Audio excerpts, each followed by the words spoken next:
Uyu muriro ufatwa nk'igihano Imana yahaye abayitutse batuye mu mujyi wa Los Angeles, by'umwihariko ibyamamare byo muri Hollywood byavuze nabi izina ry'Imana.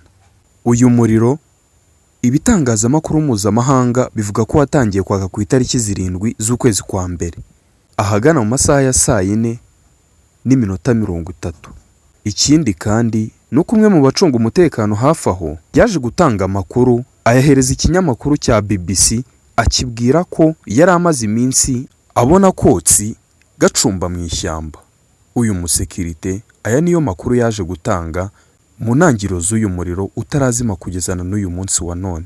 Uyu muriro ufatwa nk'ikimenyetso cy'imperuka ndetse kandi ukanafatwa nk'igihano Imana yahaye abayitutse. Ni umunyamakuru Yambii, intore mu mfura kandi subscribe tubane mu buzima bwa buri munsi.